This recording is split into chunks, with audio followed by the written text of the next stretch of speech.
Vamos iniciar nossa leitura em nome do Pai, do Filho e do Espírito Santo. Amém. Meu Senhor e meu Deus, creio firmemente que estás aqui, que me vês, que me ouves. Adoro-te com profunda reverência. Peço-te perdão dos meus pecados e a graça para fazer com fruto este tempo de oração. Minha Mãe Imaculada, São José, meu protetor, anjo da minha guarda, intercedei por mim. Envia teu Espírito Santo para que eu compreenda e acolha tua santa palavra, que eu te conheça e te faça conhecer, te ame e te faça amar, te sirva e te faça servir, te louve e faça louvar por todas as criaturas. Faze, ó Pai, que pela leitura da palavra os pecadores se convertam, os justos perseverem na graça e todos consigamos a vida eterna. Amém. Livro do Eclesiástico, parte 1, a sabedoria na vida, dos capítulos 1 ao 42, no versículo 14. Do capítulo 16, versículo 1 ao capítulo 18, versículo 18. Filhos ímpios, não te regozijes de ter muitos filhos se são maus, nem ponhas neles a tua alegria se não tiverem o temor a Deus.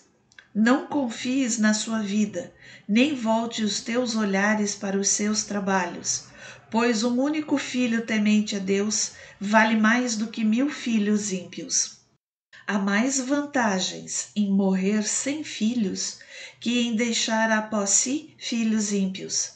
Um único homem sensato fará povoar a pátria, enquanto que um país de maus tornar-se-á deserto. Vi com meus olhos inúmeros exemplos, e meus ouvidos ouviram alguns ainda mais graves. A justiça de Deus. O fogo acender-se-á na assembleia dos maus, e a cólera se inflamará sobre um povo incrédulo. Os gigantes não imploraram o perdão de seus pecados e foram destruídos, apesar de terem confiado na própria força.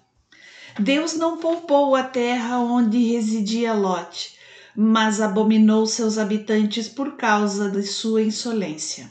Não teve pena deles, exterminou a nação inteira, que se engrandecia com o orgulho, apesar de seus pecados. Assim aconteceu com os 600.000 homens vivos que se haviam reunidos na dureza de coração. Ainda que um único se tivesse mostrado obstinado, seria para admirar que não tivesse sido castigado, pois misericórdia e ira estão sempre em Deus, grandemente misericordioso, porém capaz de cólera. Os seus castigos igualam sua misericórdia. Ele julga o homem conforme as suas obras. O pecador não escapará em suas rapinas, e não será postergada a espera daquele que exerce a misericórdia. Toda misericórdia colocará cada um em seu lugar, conforme o mérito de suas obras e a sabedoria de seu comportamento. Deus vê tudo. Não digas: furtar-me-ei aos olhos de Deus. Quem se lembrará de mim no alto do céu? Não serei reconhecido no meio da multidão. Quem sou eu no meio de uma tal multidão de criaturas? Eis que o céu e o céu dos céus, o abismo, a terra inteira e tudo o que encerram se abalarão quando ele aparecer. As montanhas, as colinas e os alicerces da terra tremerão de pavor quando Deus os olhar. No meio de tudo isso, o coração do homem é insensato. Deus, porém, conhece todos os corações. Quem é aquele que compreende os caminhos de Deus e a tempestade que escapa aos olhos do homem? Com efeito, a maior parte de suas obras está oculta. Quem anunciará? Quem poderá suportar os efeitos de sua justiça? Pois as sentenças divinas estão longe do pensamento de muitos, e o exame geral só se realizará no último dia. O homem de coração mesquinho só pensa em vaidades. O imprudente e extraviado só se ocupa de loucuras. A obra de Deus na criação. Meu filho, Ouve-me, adquire uma instrução sadia, torna o teu coração atento às minhas palavras. Dar-te-ei um ensino muito exato. Vou tentar explicar-te o que é a sabedoria. Torna o teu coração atento às minhas palavras, pois vou descrever-te com exatidão as maravilhas que Deus, desde o início, fez brilhar nas suas obras. E vou expor com toda a veracidade o conhecimento de Deus. Por decreto de Deus, suas obras existem desde o começo. Desde a criação distinguiu-as em partes. Colocou as principais em suas épocas. Adornou-as para sempre. Elas não sentiram necessidade nem fadiga e nunca interromperam o seu trabalho.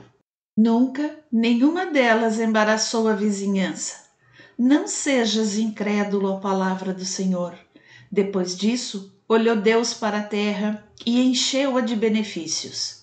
É o que revela sobre a terra a alma de todo ser vivo, e é o seu seio que todos eles voltam. Criação do homem.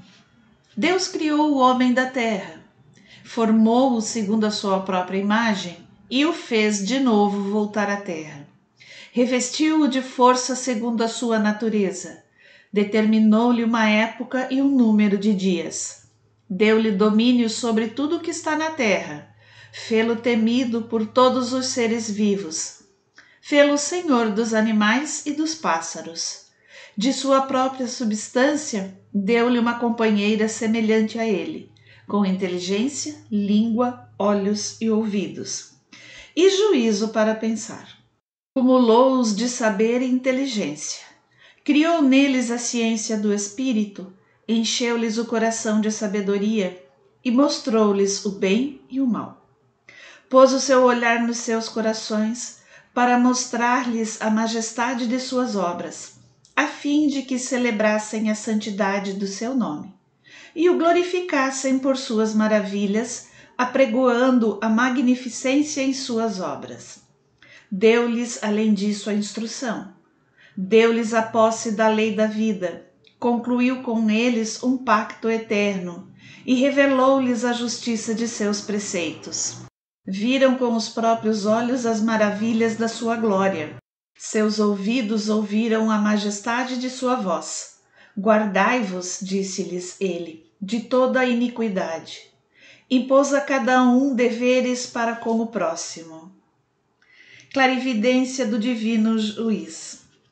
O proceder deles lhe está sempre diante dos olhos, nada lhe escapa. Pôs um príncipe à testa de cada povo. Israel, porém, foi visivelmente o quinhão do próprio Deus.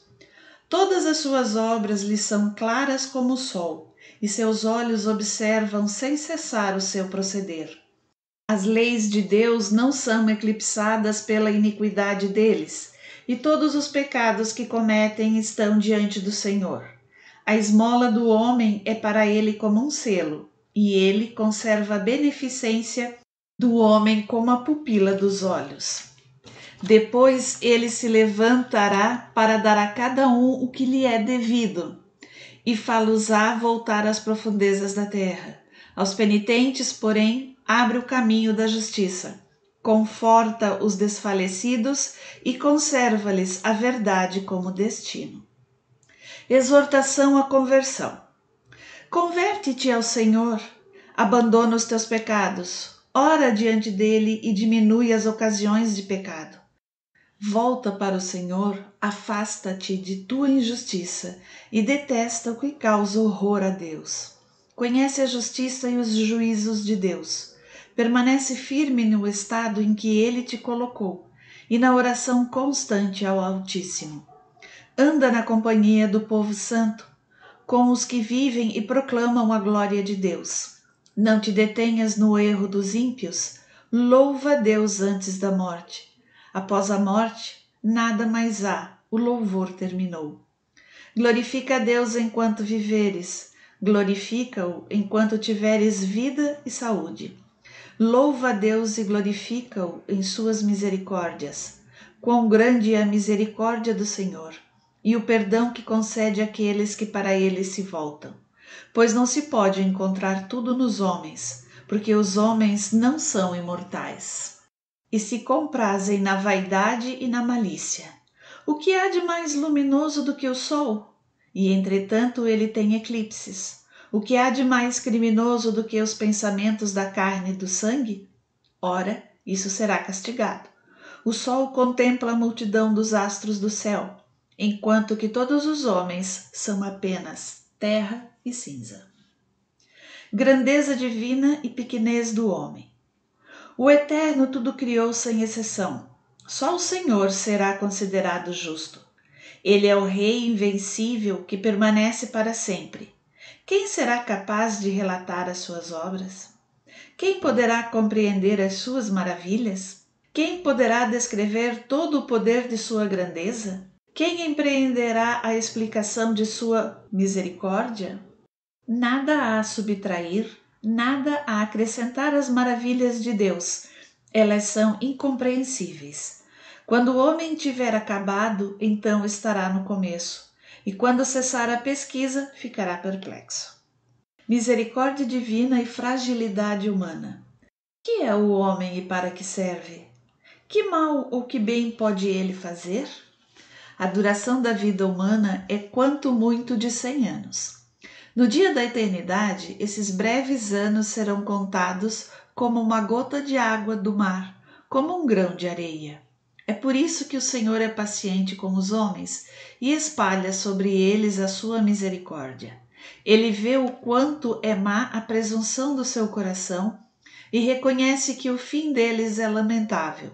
É por isso que ele os trata com toda doçura e mostra-lhes o caminho da justiça.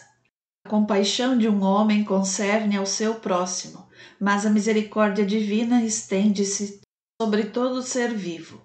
Cheio de compaixão, Deus ensina os homens e os repreende como um pastor o faz com seu rebanho. Compadece-se daquele que recebe os ensinamentos de sua misericórdia e do que se apressa a cumprir os seus preceitos. Mansidão para com o próximo. Meu filho, não mistures a repreensão com o benefício. Não acrescentes nunca palavras duras e más às tuas dádivas. Porventura o orvalho não refresca o calor ardente? Assim, uma palavra doce vale mais do que o presente. A doçura das palavras não prevalece sobre a própria dádiva? Mas uma e outra coisa se encontram no homem justo. O insensato censura com aspereza.